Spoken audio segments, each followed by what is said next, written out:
climate change and international development are intrinsically linked. The floods, fires and droughts caused by rising global temperatures lead to massive displacement, food and health crises, and economic distress.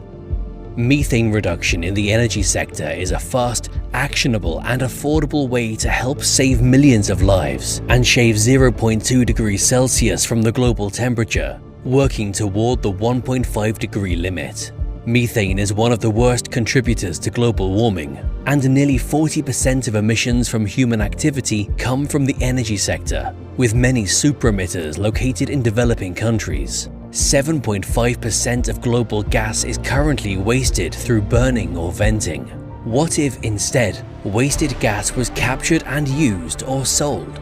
We could slow global warming, eliminate a threat to human health and food security, increase energy access, and help generate tens of billions of dollars per year for national economies. Here's how it can work.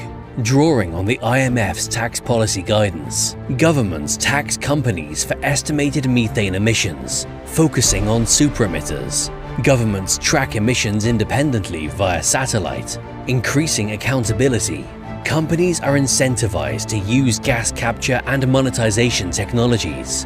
Companies earn rebates for verified emissions reduction, and the world is a cooler, cleaner, safer place. 150 countries have endorsed the 2021 Global Methane Pledge to reduce methane emissions by 30% by 2030.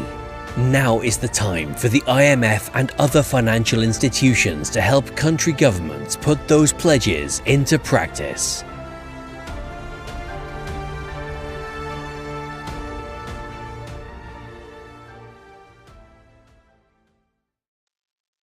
Good morning, good afternoon, good evening, depending on where you are. Thank you for joining us today for this event on the practical steps that can be taken to reduce methane emissions and the role the IMF could play in bringing this about. The basic story is well summarized in the video you just saw.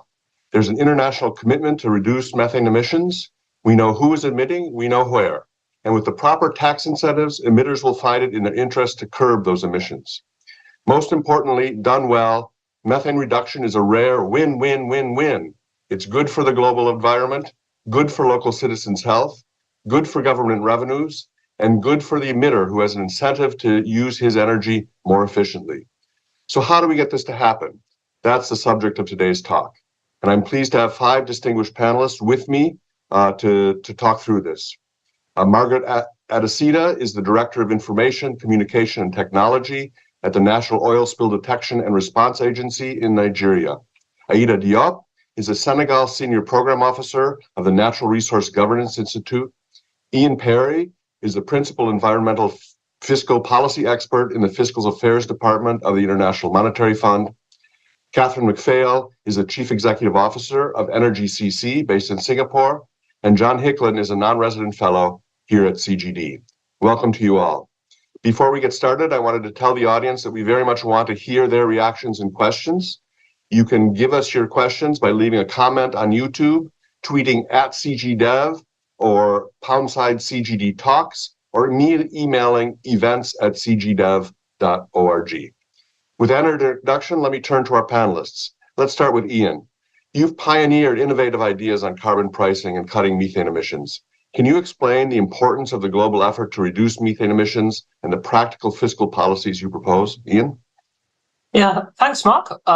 So methane emissions account for about 20% of global methane emissions, of global greenhouse gas emissions.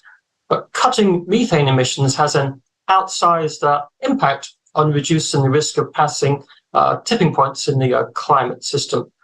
That's because methane emissions have a short atmospheric lifespan, about 12 years. So by substantially cutting methane emissions, we can actually reduce the stock of methane in the atmosphere, which will cool global temperatures.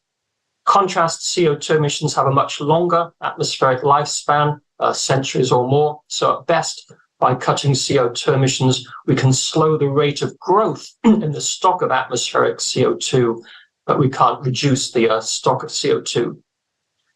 If we were to move ahead globally with a methane fee equivalent to $70 of CO2 equivalent, or cut global methane emissions about 30%, which would align methane emissions with staying below 2 degrees Celsius. About 2/3 of the reductions would be in the extractive sector, even though extractives only account for about 1/3 of global methane emissions. In contrast, about 17% of the reduction in methane emissions would be in the agricultural sector, even though agriculture is 40% of our global methane emissions. And that just reflects the much greater preponderance of low-cost mitigation opportunities in the extractive sector compared with the agricultural sector. If we were to move ahead with this global methane fee, the mitigation costs would really be pretty small, on average, only about 0.1% of GDP. But there are some cases, some developing countries, where mitigation costs would be more substantial, perhaps about 0.5% of GDP, Mongolia, Turkmenistan, for example, which have highly methane-intensive economies. So if we were to move ahead with the global methane fee, supporting these sorts of vulnerable developing countries through financial and technical assistance would be very important. In terms of moving ahead with practical policies, one key challenge is that governments don't currently monitor the methane emissions released by firms and farmers, unlike the CO2 emissions. So one possibility is to require that firms and farmers self-report their own emissions, perhaps through installing metering technologies in the extractive sector, perhaps in the farm sector, through calculating their emissions based on farm-level characteristics like herd size and type of feed, and various default emissions factors. So this is the approach in Norway's methane fee, which applies to offshore petroleum extractors. That's the approach that's been proposed in a pricing scheme for the agricultural sector in New Zealand, although that scheme's kind of on hold at the moment following the election.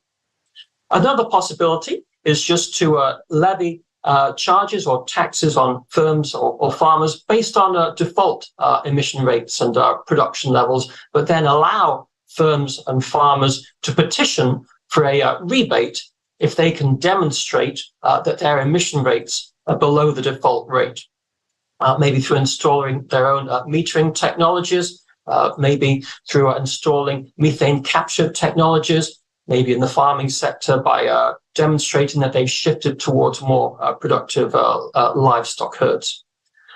In terms of administration, a methane fee for the extractive sector is really very straightforward because all extractive industries are covered by business tax regimes. So integrating an additional fee into those regimes to cover methane would be straightforward from an administrative perspective.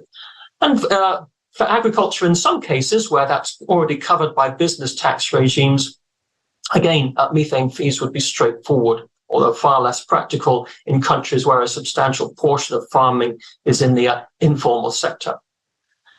We estimate that under this $70 per tonne methane fee, production costs for farmers, for extractive industries, would increase only pretty moderately, typically between about 1% and 8% across industries and across countries. So most of the behavioral response to the fee comes from cutting the emissions intensity of production rather than reducing our production levels.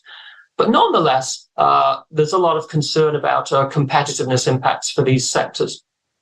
So we think that it makes more sense, if you're concerned about competitiveness, to perhaps recycle the revenues back to the sector rather than combine a methane fee with a border methane adjustment, which would add significant administrative complexity. So, for example, in the extractive sector, we could use the revenues from methane fees to cut other taxes in the business regime. Another possibility is, rather than doing a pure charging system, instead use a fee-based system where firms or farmers are charged on the difference between their emission rate per unit of production and the industry-wide average emission rate per unit of production. Under those schemes, there's no new tax burden on the average farmer or a firm. So just to conclude, the urgent priority is to be cutting methane emissions in the extractive sector, where the bulk of the low-cost mitigation opportunities are. Unfortunately, that's the most practical sector to tax. Okay, thank you. Thanks, Ian. Lots of interesting ideas in there. I'm sure we'll come back to many of them in the discussion. But let me turn to Margaret. Margaret, Nigeria has for years been pioneering the use of satellite data and greater transparency, and has succeeded in reducing methane emissions. Can you explain the drivers behind these efforts? What policy lessons have you learned from your experience that will be relevant for other countries? Nigeria has made strides in satellite data for transparency and environmental solutions, including emission reduction. Several factors drive this effort. I would discuss a few of them under 8 subheads. The first will definitely be climate change impact. Nigeria, like many nations, is feeling the effect of climate change. This includes the rise in temperature, drought, desertification. We have a lot of challenges in the northern part of the country as a result of drought and desertification, as well as severe and frequent storms leading to floods and landslides. This year alone, 20 states in Nigeria and about 46 local governments have been hit by different degrees of flooding. We've had some casualties. We have over 7,000 displaced persons. So these changes have led to severe consequences for agriculture, water resources, and overall socioeconomic stability. We look at the global commitment of the country to the Paris Agreement and other international frameworks. The NDC 2021 updated target for Nigeria, which committed to reducing NDC emissions by 47% below business as usual by 2030, conditional upon international support. This is equivalent to an emission level of 1% above or 23% below the 2010 level by 2030. This will exclude land use change, and forestry. We look at environmental conservation. Satellites generally, especially in recent times, have proven to be a valuable tool for monitoring and managing natural resources such as forestry, wetlands, biodiversity. Nigeria is currently utilizing satellite technology to keep track of emissions, deforestation, land use changes, and other environmental factors. We look to resource management. Efficient management of resources such as energy is essential for development. We have a lot of challenges in our power sector, and I am in an agency that looks more closely at the oil and gas sector in Nigeria. And we also know that the issue of gas flare is a major problem in Nigeria. We have about 18 super emitters across our various onshore, offshore production platforms. So we look at resource management, because if we know what the data is, then we know what technologies to deploy to reduce the environmental impact of such emissions. The economic benefits, which ties directly into the resource management. We look at health concerns. If we have a cleaner atmosphere, we have less healthcare burden for the country. Then transparency and accountability. Enhanced transparency in reporting emissions and environmental data promote accountability at both local and global levels, facilitating the tracking of climate progress and international collaborations. Then technological advancement. Advancement in technology and data analytics presents more opportunities for monitoring and managing environmental issues. Nigeria has been leveraging these advances for effective data-driven decision-making. To sum it up, Nigeria's objective of utilizing satellite data is to enhance transparency and to lessen emission to be driven by various factors. And that, like I said, includes environmental, economic, health, and international considerations. These efforts are in alignment with the general global practice. Over the years, the agency where I work has made significant progress in drawing attention of government to the oil and gas industry and the oil and gas industry towards the gaps that has been recorded in the use of the metering policy that is currently employed. This has resulted in a renewed effort to install and replace meters on most production platforms, thereby improving the overall efficiency of the system. The adaptation of the satellite emission measurement is still a work in progress when it comes to policies.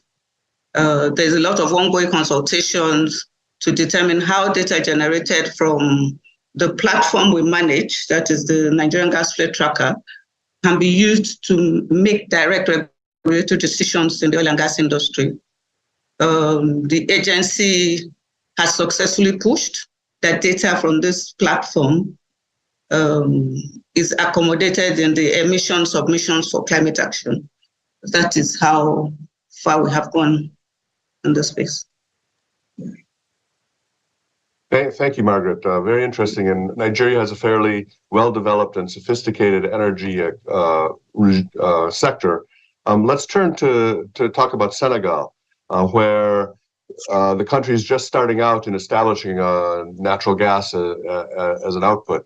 Aida, Senegal has a chance to set up a regime based on best practice, some of the practices developed in Nigeria and elsewhere from the outset. What do you see are the main elements of the regime that will minimize methane emissions? And in particular, what are the next steps that the government should take? And how important is transparency to policy implementation? You're in civil society. What do you see as your role? Thank you, Mark. Dear co-panelists, good evening. First of all, I'd like to express my warmest and most respectful greetings.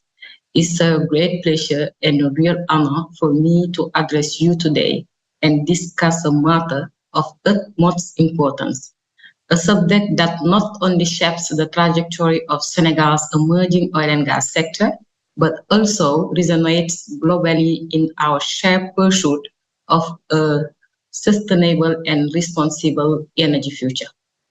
Our current decisions not only chart the course for Senegal as a new producer, but also establish the approach we take in addressing the critical concern on methane emissions. This issue holds significant weight for both the climate and development path. Before developing into the topic, I'd like to highlight NGI's work and role as an organization increasingly dedicated to methane emission management in oil and gas sector. We are actively committed in a methane emission reduction project in Senegal and Nigeria, and happy to see that Nigeria is in the core. This initiative aims to raise awareness among civil society and foster public discourse on the imperative to reduce methane emissions intensity in the fossil fuel sector. As a new producer in Senegal, the ongoing discussion provides a unique opportunity to proactively address methane emissions before they escalate to a prominent issue. Allow me to outline 5 key points. The primary one is evaluation of Senegal's initial legal framework approach. In the development of its petroleum code, Senegal missed a crucial opportunity by not placing sufficient emphasis on reducing methane emissions. The relevant provision, including the provision of flaring and venting, are located in these annexes and are not yet available online, complicating detailed commentary. As a second point, overview of recent government initiative. Over recent years, the Senegal government had demonstrated increased commitment to methane emission reduction. This includes active participation in capacity building and technical assistance initiative, the incorporation of provisions on methane and flaring and venting, with exception during exploration and emergencies in the new environmental code, and the initiation of reporting and flaring in the nationally determined contributions. it became crucial to think about the future opportunities on the third point. Future opportunities for Senegal include the implementation decrease on the environmental code and the development of long-term low carbon strategy within the recently funded Just Transition Partnership JETP framework. There's present a crucial chance to enhance regulatory transparency and reporting by mandating the sharing of emission estimation methodologies, outlining emergency situation and establishing sanction mechanisms. Fourth, importance of government transparency. Despite positive prospects, increased government commitment to improve transparency in its planning is crucial for supporting and informing public discourse. This was acknowledged during recent activity in Senegal, underscoring the pivotal role of civil society and EITI in enhancing transparency, environmental monitoring, and corporate oversight. Last but not least, as call to action, the role of IMF. In fact, the IMF holds a significant role in addressing financing challenges associated with methane reduction technologies. The IMF's innovative proposal linking methane fees to oil and gas production levels and requiring companies to demonstrate low emission rates for a refund deserve careful consideration by the Senegalese government. Thank you for your attention. Thank you, Aida. I think it's important that you've outlined the idea of partnership, that this is not just government, not just civil society, IMF, others, people who are involved in the JETP in Senegal are all going to play a crucial role in getting this right. And we can talk about how that partnership works during the discussion, I hope. Catherine, let me turn to you. You and your colleague, Etienne Romson, have stressed a four-part approach is needed for action on methane emissions. Can you explain these four elements and how you'd prioritize action and what the economic and social benefits are going to be for doing that? Thank you very much. And my colleague Etienne Romson and I are really most appreciative of this opportunity to share Energy CC's work at this very timely event just before COP28. So I want to start by looking at why we see global methane reduction as creating so many economic and social benefits. So according to the IPCC, methane reduction is the most effective strategy to address global warming. And as we've been hearing, the International Energy Agency finds that the energy sector is the most effective target for reducing methane emissions.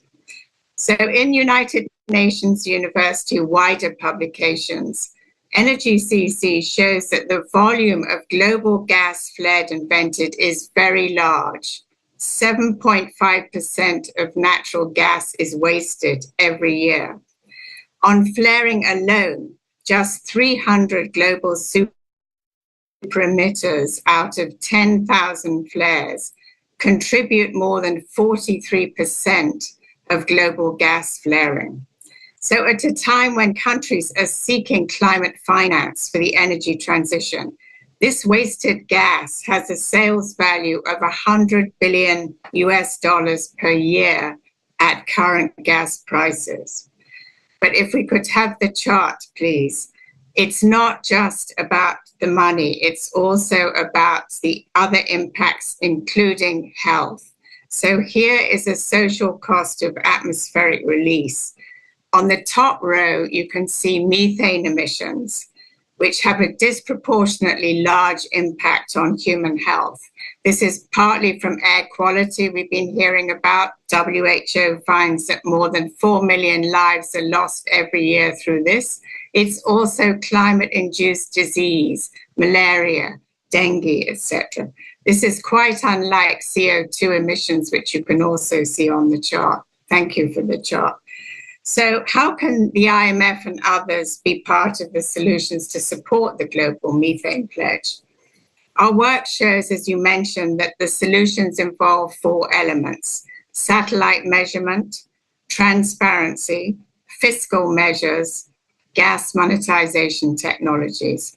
Combining these together enables the wasted gas to be reduced or reused. We need multiple partners. We need policymakers, we need companies, we need civil society to work together to address this urgent challenge. So how can the IMF help? Nigeria is already one of the most successful countries globally in reducing emissions. Working with Nigeria regulators, the UK Foreign Office and Oxford Policy Management, we have applied these solutions to evaluate flare performance of super emitters. And using detailed satellite measurements based on methodologies that are used by the World Bank and others, we find that 9 super emitters and the related gas flares contribute between 47 and 64% of Nigeria's total gas flaring. Could we have the second slide, please? Here in this slide, you will see how satellite data really provides the transparency on the exact location of the super emitters and the volumes of gas flared. So transparency is enhanced. In Nigeria, for example, the Nigeria Extractive Industries Transparency Initiative is playing a very important role. Since 2019, it has reported gas flare payments at the individual asset level. This in turn can create the basis for fiscal models that apply taxes on emissions. Thank you. So the IMF fiscal advice really supports the regulators in our view. Regulators would no longer have to prove how much methane is emitted. Rather, the onus is on the operators to measure and verify emissions. Penalties actually create incentives for operators to reduce routine flaring and venting. So if we could have the next slide, please. Now, here is an example of potential gas monetization in Indonesia. You can see again from the satellite imagery, the flaring source. It is surrounded by houses, by food stores. Jambi city itself in Sumatra is short of electrical power. This wasted flare gas could be monetized for local power generation and connected to the grid. Thank you. So how can we prioritize and extend these results more generally? 3 UNU-wider major studies were discussed at COP26 and at COP27 multi-stakeholder workshops and roundtables, all convened by WIDER. These processes identified 3 immediate priorities. First, the IMF, with its unique global reach, to integrate fiscal methane advice into its annual consultations and discussions on, for example, the Resilience and Sustainability Facility. Second, develop a global 300 super emitters list, combining gas flaring and methane emissions from the same gas flares. Let's apply these technologies at scale to prioritize action. Third, implement the findings in Nigeria, where the super emitters evaluated are wasting around $770 million annually of usable LNG gas. So can Nigeria also share its experience with other producers such as Indonesia? So let me stop there. Thank you. Thank you, Catherine. Again, very, very practical steps forward, showing the partnership that's necessary. John, you've advocated for greater effort by the IMF to translate the innovative ideas developed by Ian and his colleagues into policy action that country teams can discuss with the 60 or so IMF member states that are oil and gas producers. What exactly do you have in mind, and how should this be rolled out? Catherine's saying the IMF has to play a critical role. How is it going to start playing that role? Thank you, Mark. My message is that the IMF should now translate the innovative technical advice it's developed into its mainstream policy work with member countries, including through its surveillance and lending activities. Having made these specific proposals, it must now spread the word. It should engage in major push to provide technical support to all countries wanted to discourage through tax policy the wasteful venting and flaring of methane. It should call attention in its annual consultations with every oil and gas producing country to the importance of urgently adapting policies in this way for both global and local benefit. And it should give financial support to countries willing to take the tax and regulatory measures needed to reduce emissions. The priority for this initiative, in addition to the local benefits for health and energy access we've just heard about, derives from the quantitative significance of cutting emissions quickly that will reduce macroeconomic risks.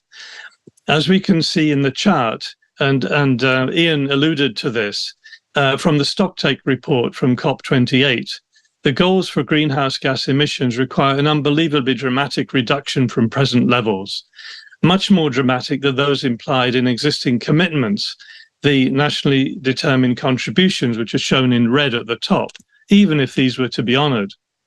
So this is an enormously difficult task. And the beauty of curtailing methane, because it is 80 times more potent than CO2, is that it gives more breathing space than would otherwise be the case to meet these ambitious targets.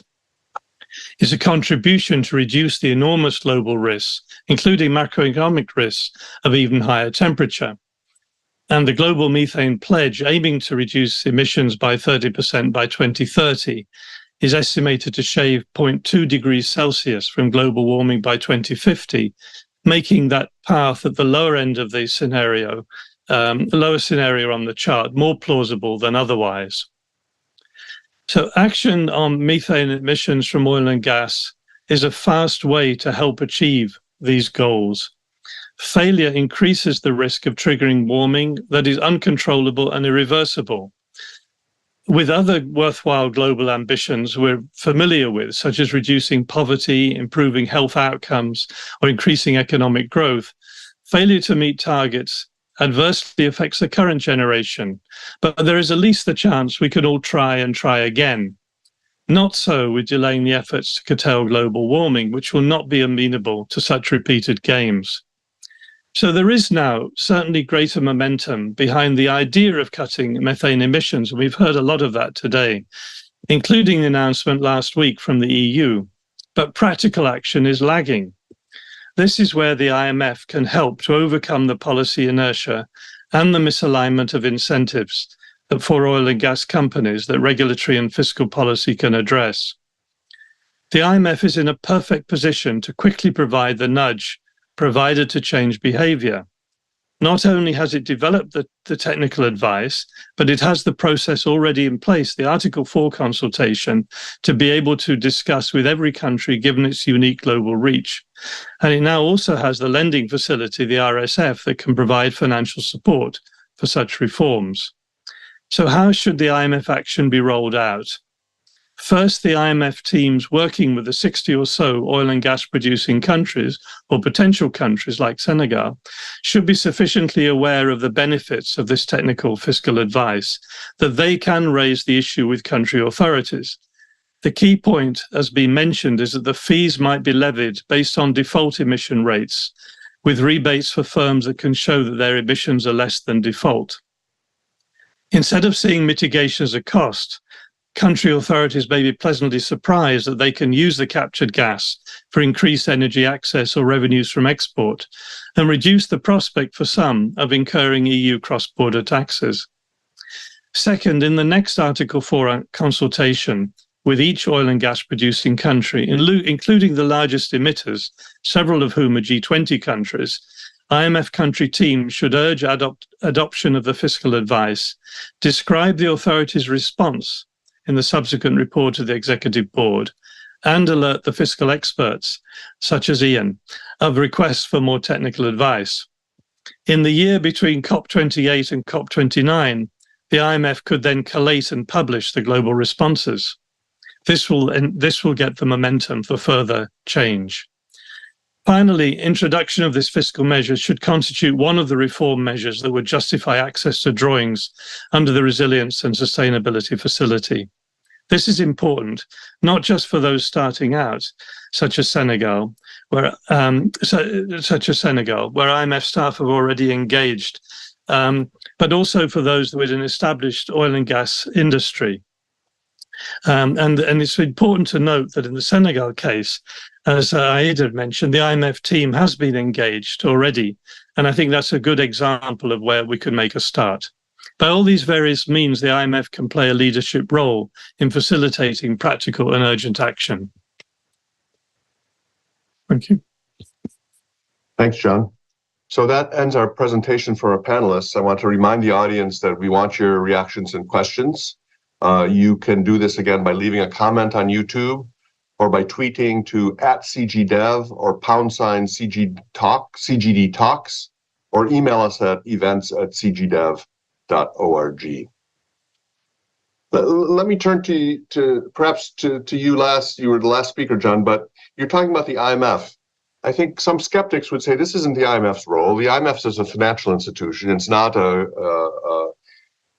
climate institution. Why should the IMF be doing this and not the World Bank or some of the other institutions in the world? What's the IMF's particular comparative advantage in this area? It's a very good question. Every institution needs to do more. And sometimes I think this is an argument that's put around that is basically about who or which crew member should sit on which deck chair on the Titanic. The fact is that both the IMF and the World Bank and everyone else should be doing very much more than they are doing now. In this case, the IMF is very well placed for the reasons that were set out. It has the process in place. It has the technical analysis that's been done. It has the global reach to reach every country, which other institutions don't have. And it now has the lending facility available to help the developing countries. So it can provide the incentives for the authorities. Clearly, the World Bank is involved. Indeed, in Senegal, it is very much involved and can reiterate the same messages. But to get all the four aspects of the initiative, which Catherine and her colleague Etienne have been publishing, you've got to work with donors to help authorities get these measures in place. You have to get the satellite data. You have to have studies and satellite data on the super emitters, which needs funding. And you need to work on the monetization projects to make sure that this can be developed and integrated into energy supply systems. So there's an enormous amount of work. And if there's one thing that the IMF, that the World Bank and the MDBs should be doing, and the IMF clearly can't be doing, is to restructure the entire electricity supply and distribution sectors in most developing countries, which is the most enormous task, and clearly falls out of the reach of the IMF, but the World Bank and others certainly need to take the lead. Thanks, John. We're going to be joined by two other participants, Kenneth Ene, who is the representative of the African representative on the Climate Resilience and Sustainability Practice at Oxford Policy Management, and Etienne Ramson, who's the president of Energy CC, Catherine's colleague. Maybe I'll come to you, Aida. Senegal is starting out in the production of gas, and some people would say, wait a second, why don't we just not produce gas? I mean, we're worried about carbon emissions. The last thing we should be doing is encouraging more gas production. So why is it that you're taking the step and then having to mitigate? Why not just skip the gas altogether?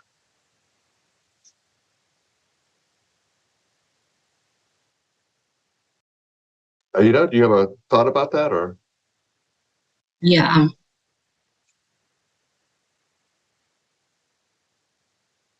Do you hear me? Yes, we can hear you. Okay. Thank you. I think that they need a collective action to avoid negative experiences. And now we stand at the crucial point where our choice shapes our energy future. Today, we looked at the key parts of a plan to reduce methane emissions, urging for quick and united action. Now it is the right time for Senegal to learn from experienced producers.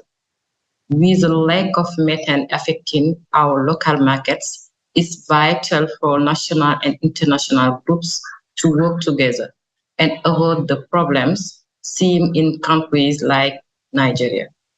It's urgent that we all ensure Senegalese growing oil and gas industry develops responsibly, together, we can turn challenges into opportunities, making Senegal a leader in environmental responsibility and sustainable development, taking into account all development are currently going in Senegal, linked with JP and others.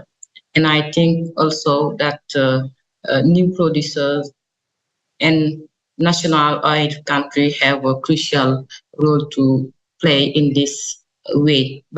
And recent NGI work analysis highlights some issue and some recommendation, as for example, the 40 to 5,000 billion figure in based on our publication, what we'll publish in the upcoming week. And the last publication as a risky bet, I will share in the chat, not figure coming directly from the end study we just published. I will just mention it is now the right time for us to take action and learn more about the experiences country producer. Great. Thanks, Aida. So, Margaret, what advice would you give to Aida as they start out? Where have you found the biggest blockages in getting the methane reduction to come about, and political blockages or technical blockages? What advice would you give across the continent, if you will?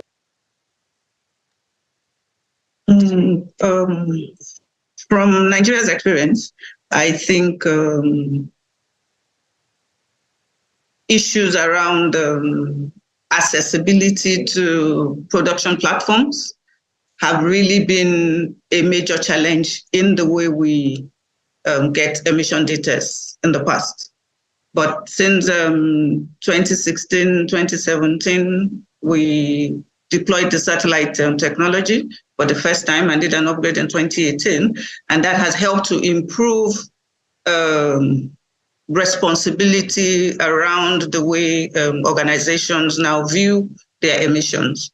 Before, it used to be something that was shrouded in the dark. And because you needed permissions and processes to get access, it was not too easy to have access to a lot of gas flare emission data. But like I said, with the deployment of the satellite platform, it becomes more easy and transparent for Nigeria to have the data. And as we get the right data, it is actually driving the way we now address these issues, the way we engage the companies. And it has actually put a lot of pressure on the oil and gas industry. I know that currently a lot of work is going on to ensure that new meters are installed. The facilities that didn't have meters before, or some that have old meters, are now being forced to install newer and more accurate meters. And that for us is a win, because the campaign that we have sustained on the use of satellite has helped to keep everybody on their toes, including government. And we're also looking to push for a policy that would accommodate the use of satellite data in decisions that are taken around how companies and facilities measure their emissions, and the government decisions and actions that are taken deriving from that.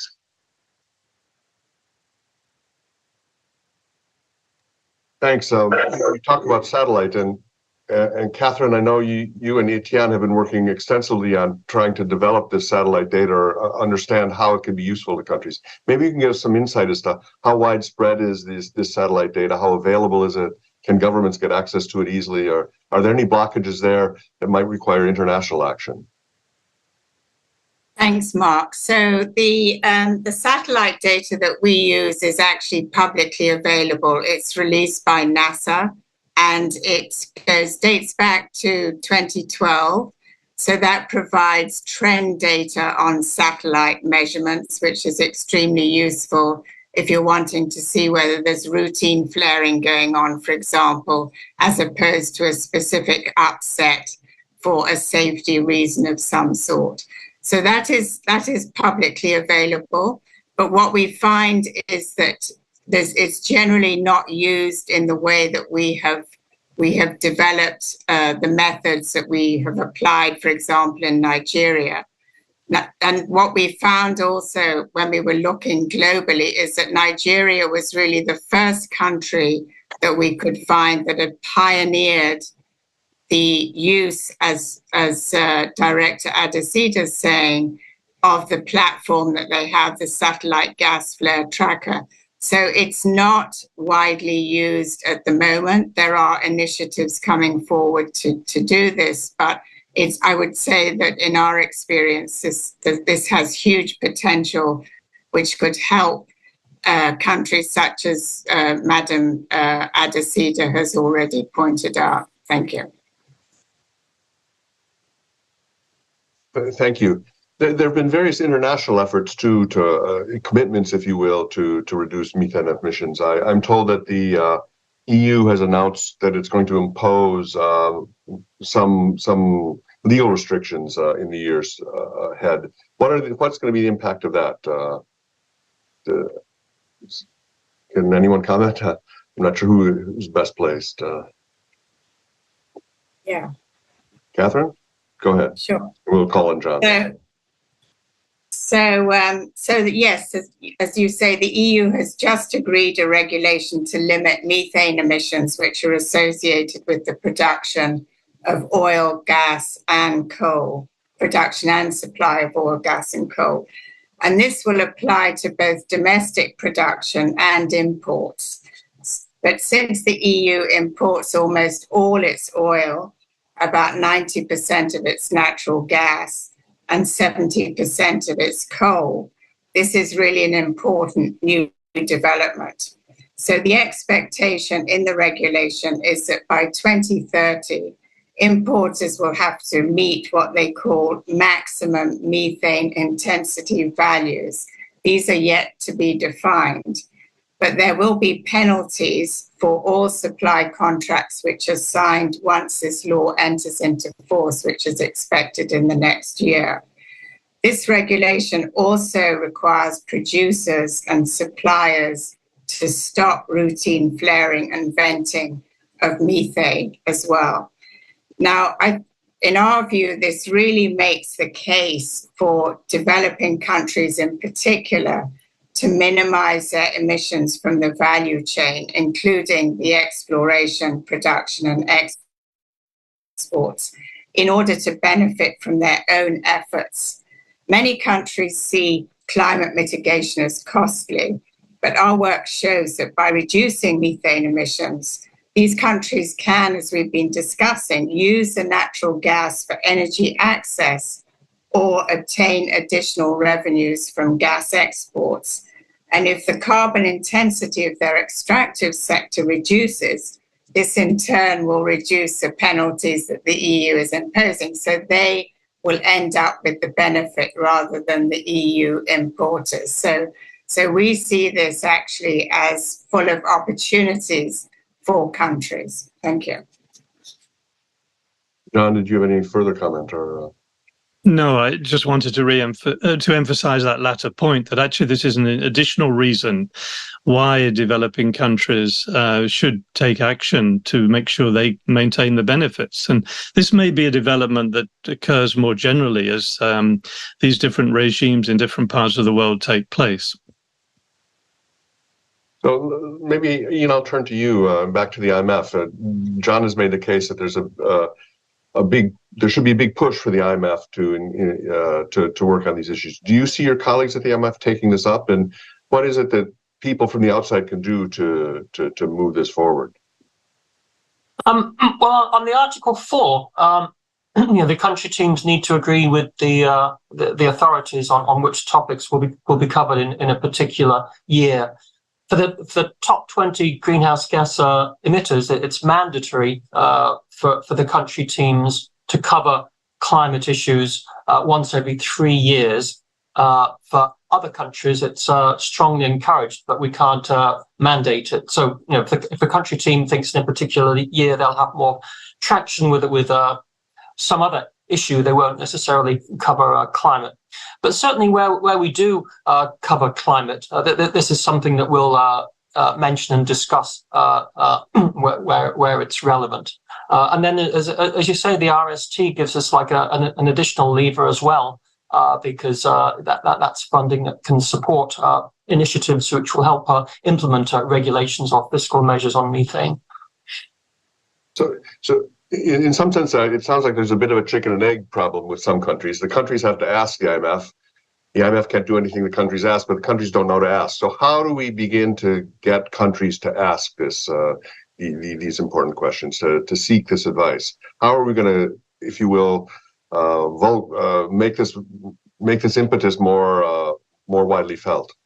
Yeah, well, I think part of it's our responsibility internally to make sure the country teams know that we have some expertise on this issue and that we can provide technical assistance. So that's one of the topics the country teams can consider when they're in dialogue with countries. So internally, we need to disseminate this work and recommendations first of all. For those of you, if you will, in the field, in these countries, how is it that you can get your governments aware that there's a potential here? I mean, it's a potential for more revenues for the government, for better use of resources, and for improvements in health. It seems like it should be obvious, but it isn't obvious, I guess, because it's not being done.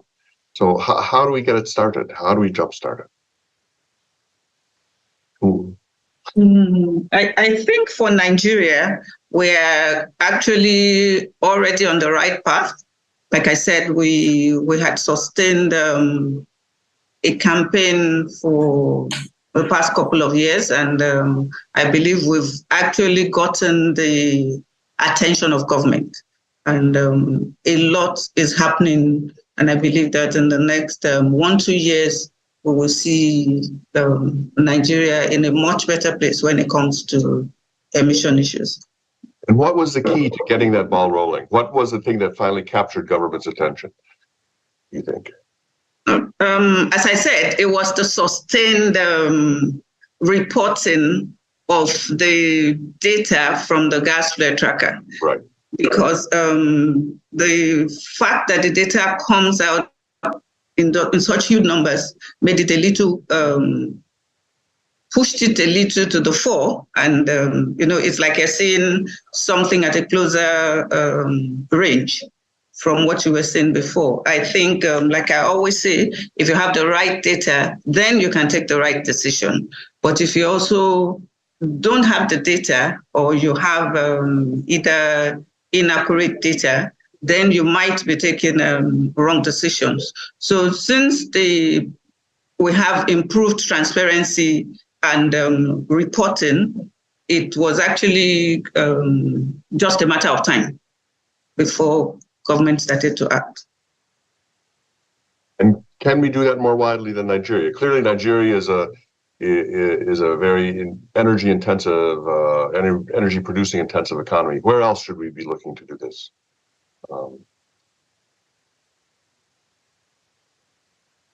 Thoughts? Yeah, maybe if I can get a go at that one. So the advantage of using satellite data is that we have global information on all the emitters. And that's extremely valuable because it allows us really to prioritize those emitters that are by far the largest. And focusing on those will give a disproportionate benefit in terms of gas conserved and reutilized, as well as emissions reduced. So one of the areas that we are working on is to develop what we call a global super emitter list that allows us to identify where these largest emitters are. So we can be very focused. Catherine already spoke about the 300 largest flares that account for 40% or more of all the volume flared globally. So that gives a disproportionate benefit. And we know exactly where they are. That's the good news. What we now need to do is combine this with the other elements we already mentioned. So we got the data, measurement data for the emissions. We need now that combined with transparency. No good if experts in the field know how much is being emitted. We need to communicate that out to the regulators, to the public, and to others, particularly the oil companies themselves. And then thirdly, the gas monetization. Once we've identified the problem, we also need to come up with the solutions. And there's a lot of progress been made in recent years for smaller gas monetizations that are containerized and kind of plug and play, and much more easily implementable than in the past. And then finally, as already mentioned, it is also a conducive tax and regulatory regime. And this is where the methane rebate on emissions is so important, because I think it does give a very strong push for those companies that emit disproportionately to come up with solutions, because otherwise they will face the consequences of those emissions. And so implementing that and doing that relatively fast is something that has got a very high priority in the work that we do. Great, thanks. Aida, you wanted to come back on the situation in Senegal for a bit. Okay, thank you. This, I think, was hitting point that oil and gas production not going away over tonight, even if we want that to be the case. Some of the investment has already been made in Senegal, and many in countries like Senegal still view gas as important to economic development and energy access, and potentially low emission than some other energy source, example fuel oil, but key is for gas sector to be right side and not other side to crowd out other sources such as renewable. And where gas is going forward, it's important that the sector is as well managed as possible, including around methane emission reduction. On this AU thing, important for countries like Senegal to be aware of the developments in export markets so as to adjust in improve emission and remain competitive. Thanks. And John, you wanted to comment briefly on Ian's intervention, I believe. Yes, I think the response of Ian, I think, is obviously right in terms of the present policy on what can be conducted in Article 4 consultations. But there's a difference between what you call the mandatory aspect, the thing that's now in the policy, and this strongly encouraged, or the good advice, the good friend advice, which actually is a large part of the normal interaction between IMF staff and the country authorities. So the idea is without sort of upsetting the apple cart on the whole structure, to say, look, if the mission teams raise this issue as a question, the authorities are going to say we don't want to talk about it. But for many of them, they may well start to engage, or at least learn new things, and then can be reported back. I'm old enough to remember, and I'm sure Mark does too, in 1999, we were all on every Article 4 missions obliged to raise the question of Y2K. What would happen to the financial system if the numbers didn't work on the computer when the new millennium turned around? Now, none of us, certainly in my case, knew anything about computers, but we could ask the question. And if the authorities hadn't thought about it, there was a way that they could go and seek advice from the working group that had been set up. So, I mean, that was with a very specific deadline. And I think some similar kind of low-key initiative like that could be incorporated into the Article 4 consultation without very much extra effort. I know that the teams are very, very overstretched, but I think if it's packaged properly, that this could be done quite efficiently. Thanks, John. We do have a question that came in by email. It says, as I understand it, the enormous potential of satellite technologies in the areas mentioned by Margaret and Catherine is held back in part by the fact that the data are often not in the public domain, especially data that would enable emissions from flares to be disaggregated to show the methane element. Is this true? And if so, can John or Catherine or Etienne explain what the IMF or others might do to enable easier access to those who can implement the actions? How can you get the data more available? Who wants to grab that? Catherine or Etienne maybe first?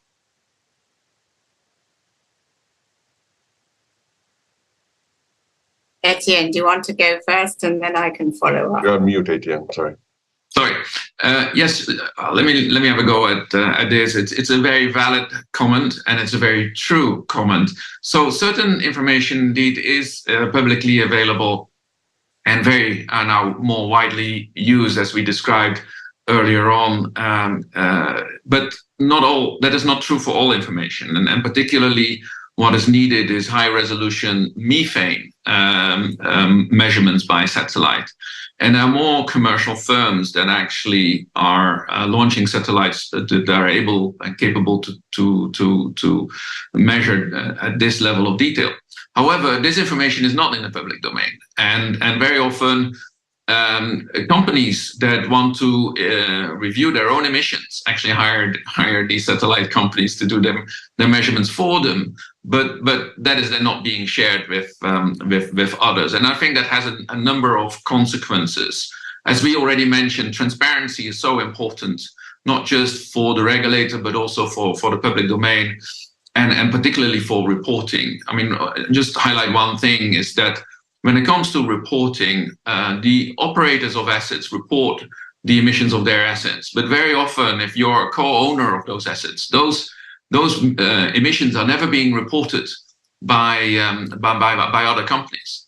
And so what more information on methane measurements can do is really enhance the transparency for all companies on terms of what their share of emissions is. So we indeed have made a strong plea for measurements done by third parties to actually make that publicly available, so that experts, but also organizations that are promoting transparency, but also organizations like us that actually try to come up with solutions for these emissions, get access to this information and can use it for greater good. So absolute strong point for raising this, and this should get more attention, I think, by those responsible. Thank you. Ken, you wanted to comment on that. Please, go ahead. Welcome. Yeah, thanks a lot. Yeah, I think Etienne's points were really excellent, and it's a great question. One of the things we found is this as a conversation, the data has to be put under scrutiny. And that's one of the benefits of using satellite technology, because I think, like Catherine said, the data is publicly available.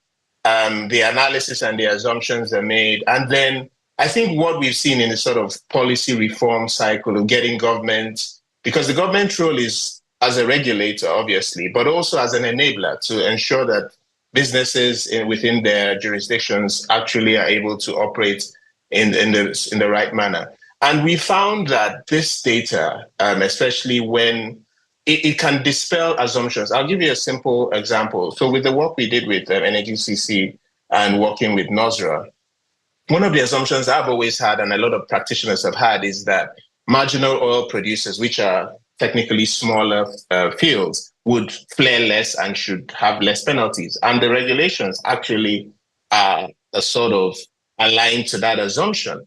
But in the analysis that was done, we found that 3 of the 4 super emitters were marginal oil producers. So they were not that large, but they were flaring an excessive amount, obviously also having attendant methane emissions. So I think, for me, data presented to the government and to the producers will be received in different ways.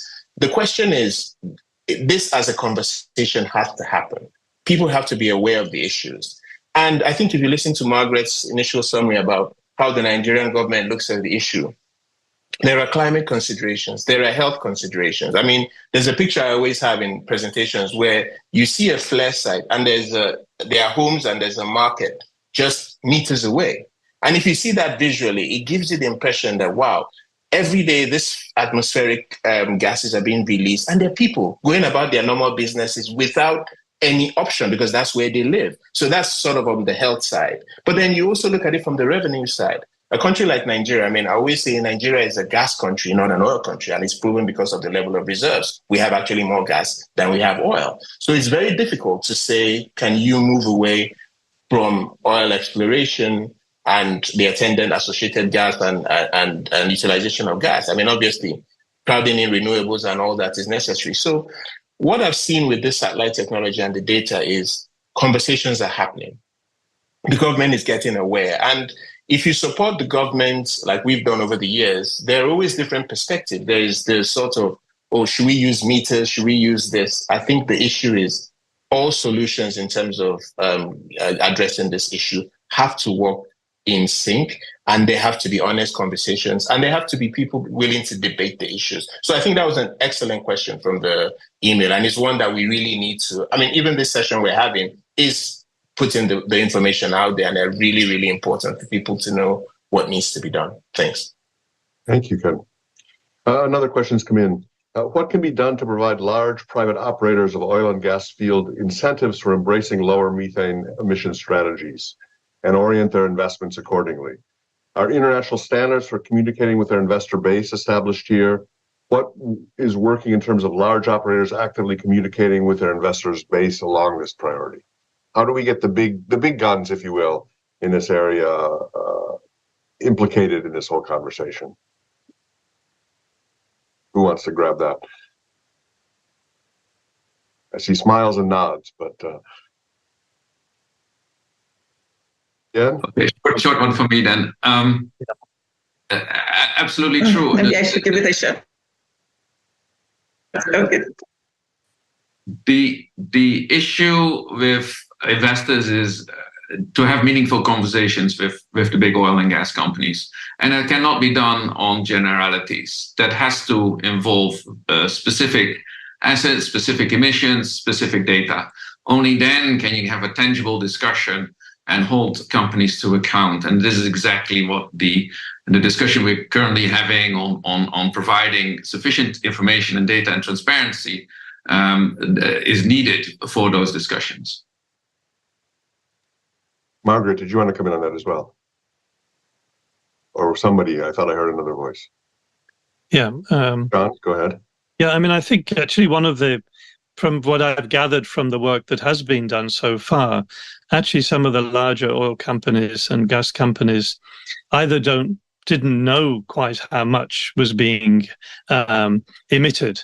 And so there's the information aspect of it is actually very important, but then there's the incentive effect of how you actually get them to change and make sure that it's done in a way that that is fair to everyone. And I would be interested in the Nigeria case, for example, about how the larger operators, as opposed to some of the smaller ones, are reacting to the various policy initiatives that the government has been taking with the donor support.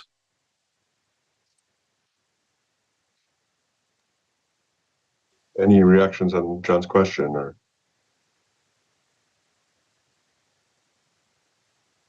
let me shift focus a bit then.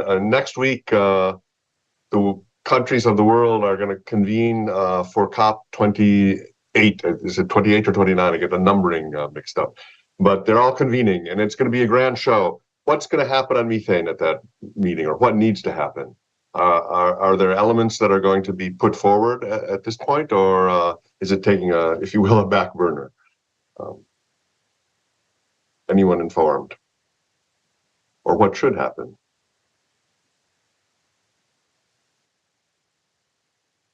John, yeah. Okay. Well, it's very clear that the Global Methane Pledge was put together in 2021, and the EU and the US led the way initially, and they've since got 150 countries to endorse it in various ways. So that's clearly that the initiative came from them. So I think, I mean, as an outsider, it seems to be significant that the EU came out with their statement last week, just before COP28, and given that the COP28 is being hosted by a major oil and gas producer, one hopes that attention would come from that, but who knows? So I do think it is actually a great opportunity, and I think, for those countries, I think in a blog we put out last year, we said that for this initiative to take place needs several people to take the lead. It needs the IMF for reasons we're discussing today, but it also needs one or two of the big countries to take the initiative to say, yes, we're going to do this and show how to do it. Well, Nigeria in its way is doing so, but to get to the full kind of methane reduction system which we've been advocating, why doesn't one of the major oil and gas producers in another part of the world come up and say we're going to do this? One of the ones that's chairing one of these groups. So I think that would be a very good way to lead off the discussion and to put some urgency in it. These ideas have been around for 2 years now, at least, on the specific ones, and yet. And Ian's first paper came out in 2019. So we're already halfway towards the 2030 intermediate targets for the IPCC. And, nothing very much has been done globally. So it clearly is an opportunity if they could seize it. Any other thoughts on the opportunities at COP?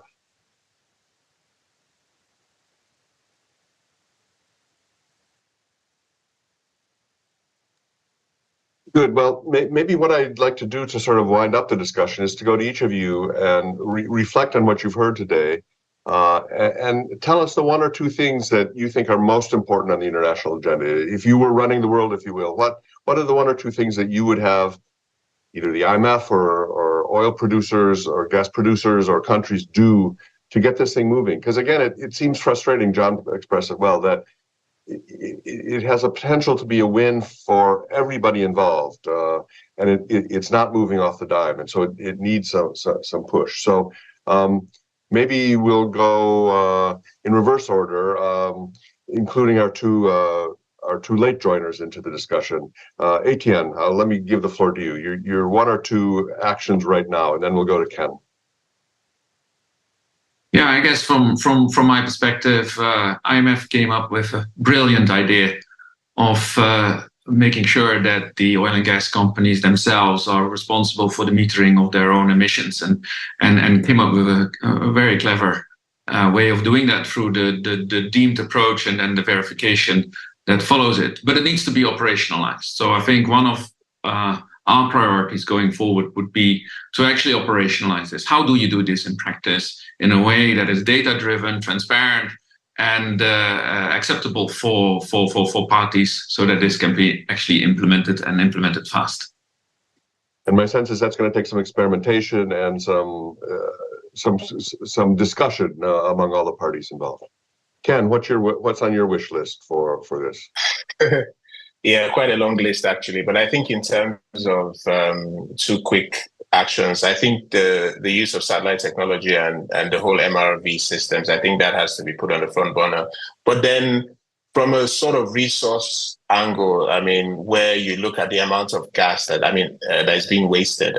Catherine gave it was over $1 billion or so that is wasted. I think that there requires some key action around the infrastructure. A lot of countries have this industry set up, but the infrastructure and the access where utilization of the gas is not being done properly, that leads to a lot of wastage.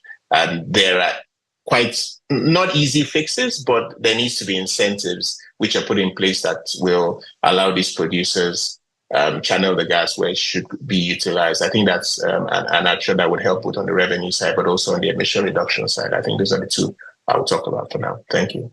Great. Thanks, Ken. John, you're up next.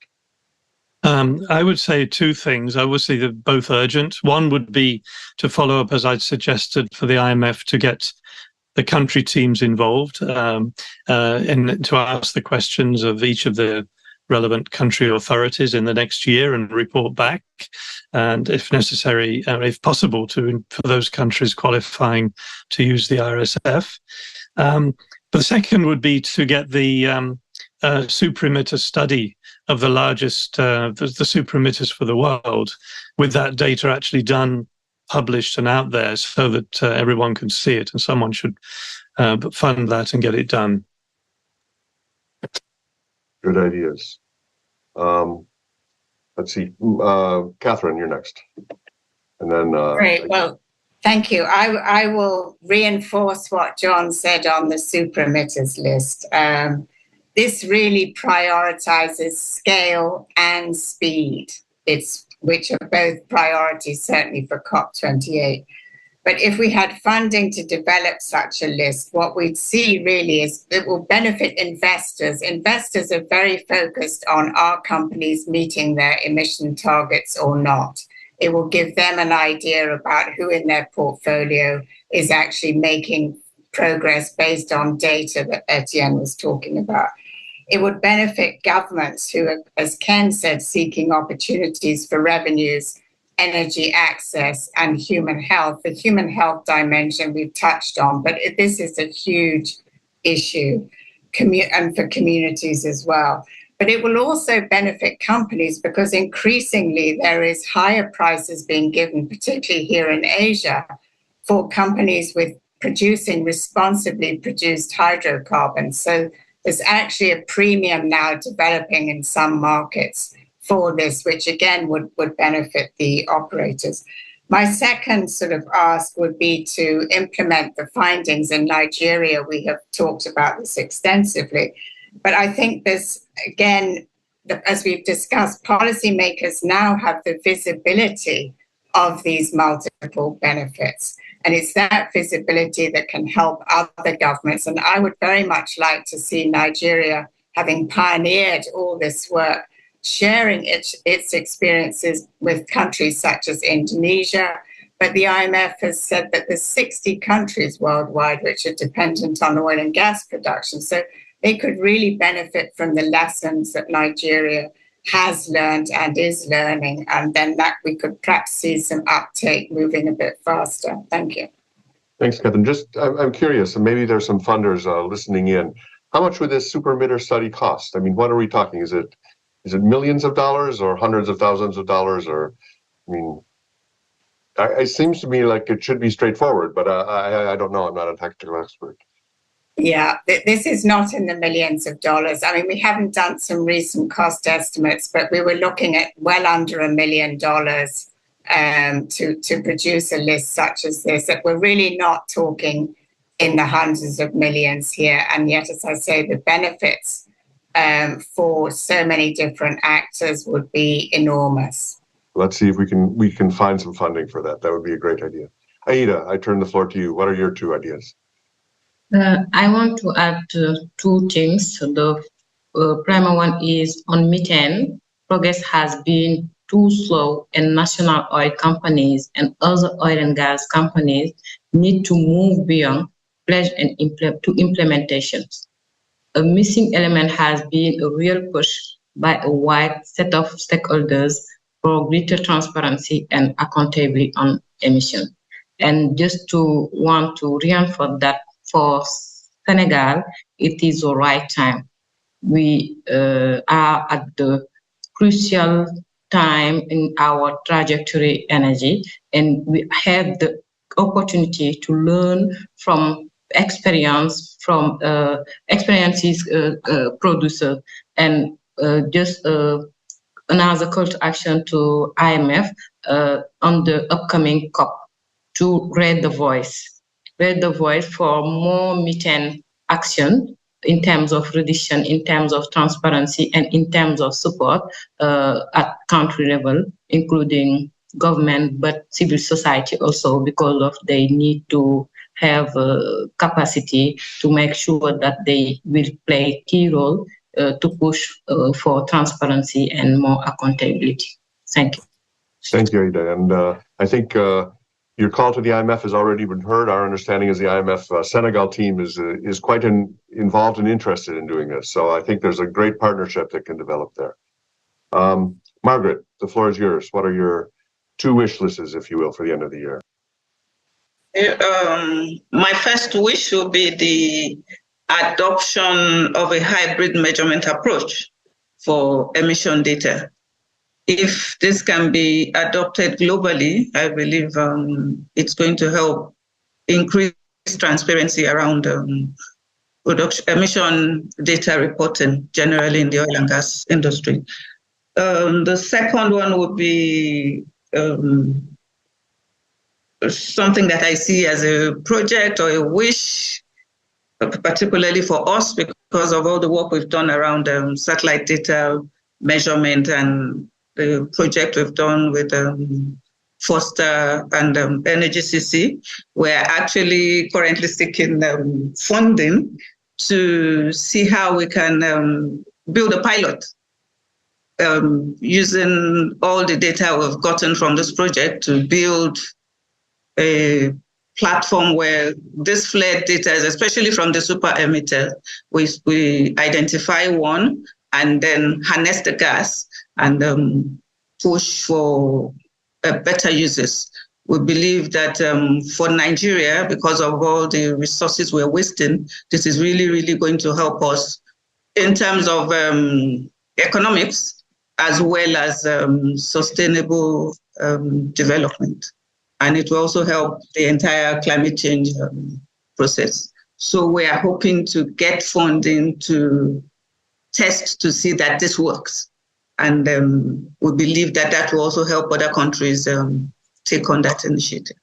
Super. Let's look for that funding. And again, it sounds like this is not terribly expensive funding on the grand scale. The amounts of money we're talking about in climate finance, this seems like a minor amount compared to the trillions that people are talking about.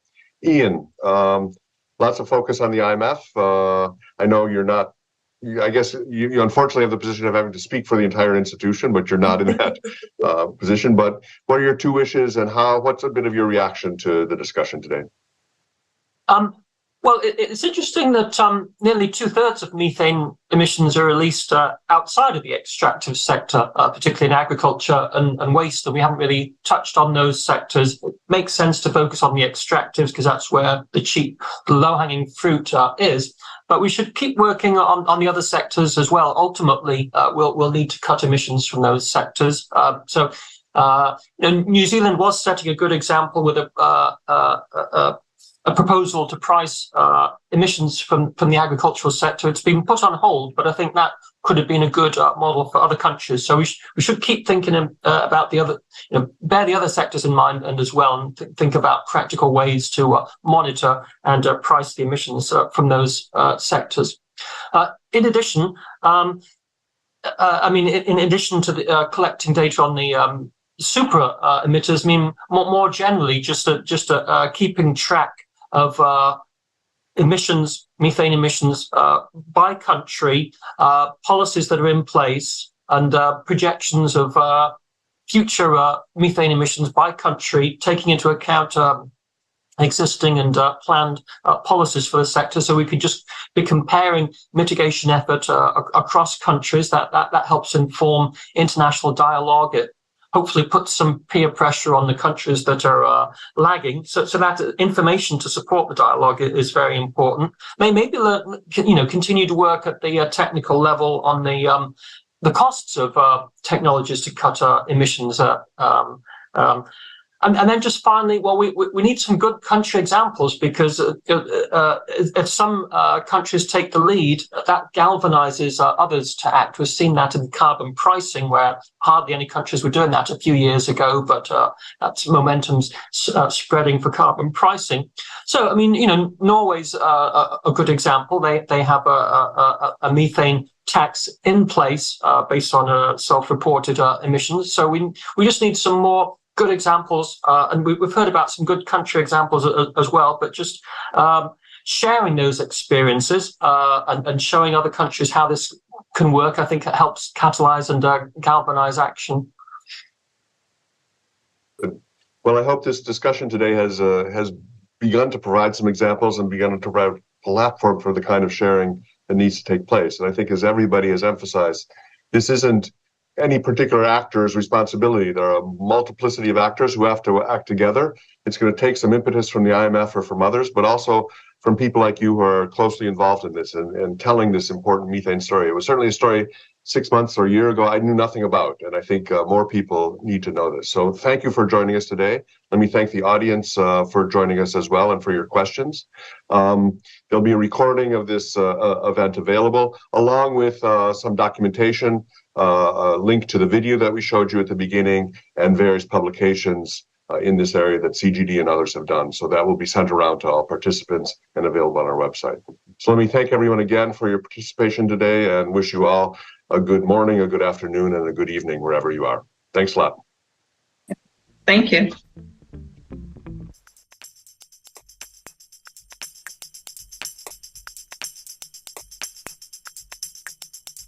Thank you.